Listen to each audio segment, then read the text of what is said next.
back to the Midnight Who Show, and today I'm going to review the second half of The Legacy of Time. Of course, check out the description below for the link to part 1. So, of course, the fourth story in the box set is called Relative Time, which is actually kind of a funny title when you think about it, because the Doctor is reunited with Jenny. The only problem is, it's not the Doctor Jenny knows. A really kind of cool story. I really enjoyed, kind of Jenny kind of just being excited to see the Doctor. She's like, "Is that a TARDIS?" She gets all excited and she's like, you're not the man I thought you would be," kind of thing, Which I think is awesome. I definitely kind of like that they brought Jenny into this story, because her box set last year that was released was really good. I really enjoyed it. And I was always wondering if we would ever see her interact with the Doctor, and I'm glad Big Finish did that. Just probably not the Doctor anyone expected. So that was kind of good, and I like, kind of the Doctor, the fifth Doctor in this one. He's like, "Oh, why do I always get involved with this? Like, how do I always end up in this situation?" It's just awesome. And also the Nine. Yes, the kleptomaniac. The Nine is back in the story, which I think is just a great addition. I really like this incarnation of the 11 character that we met all the way back in Doom Coalition. I think the Nine is one of my favorite incarnations. And hearing him again interact with another Doctor is quite awesome. And of course, the fifth Doctor, of course, knows the Nine. He knows who he is, which is awesome. But yeah, overall, this was a really good story. I really enjoyed it. Just to have the interaction between, Jenny and the Doctor again, and then basically having to solve this massive problem. I thought it was a really good story, and definitely just a really fun adventure with the Doctor. So the fifth story in the box says, of course, The Avenues of Possibility.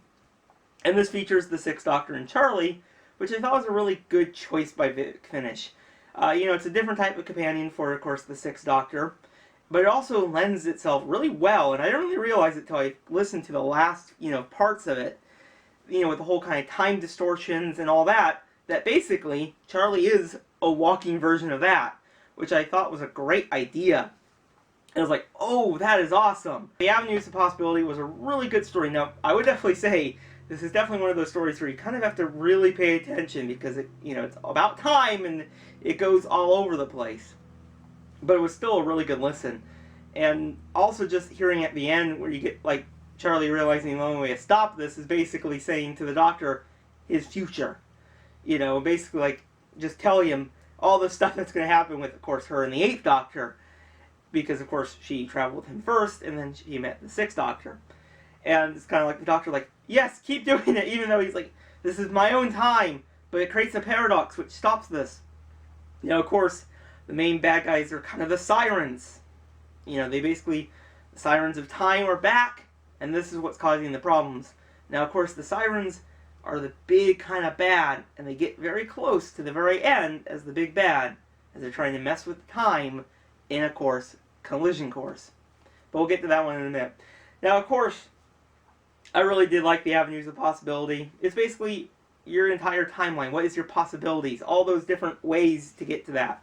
It's definitely a really good story, and I just enjoy hearing the sixth Doctor and Charlie again. It's a great addition. But, of course, the last story in the box set is Collision Course.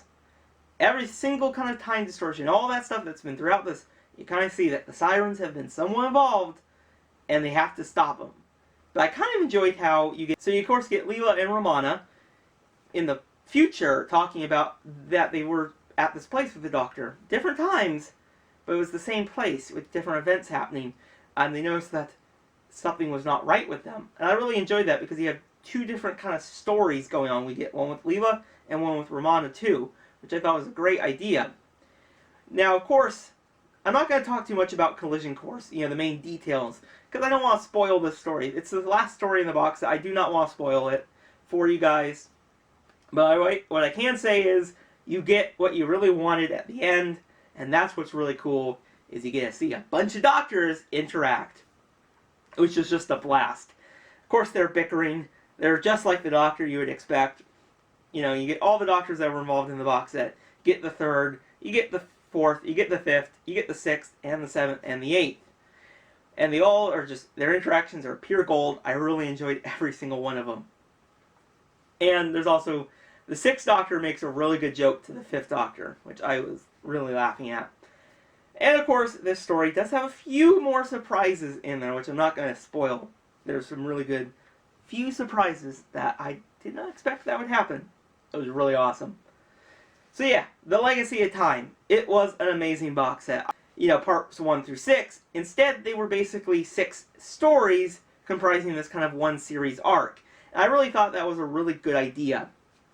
Because you didn't really need to have the Doctor interact in every single episode. And I think they chose the right, and it felt a lot like Sirens of Time. And I think that was a good callback to it. And honestly, when you think of Sirens of Time to this one, you get to see how much Big Finish has grown. You get to see all the characters they've added, how much they've basically enriched the Doctor Who universe.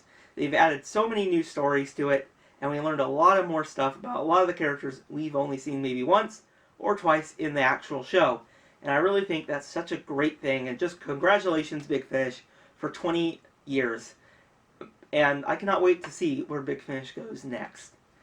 So that is, of course, my review of The Legacy of Time. I really hope you guys enjoyed it. Tell me your guys' thoughts on The Legacy of Time in the comments below. And I'll, of course, see you guys in the next video. Bye, everyone.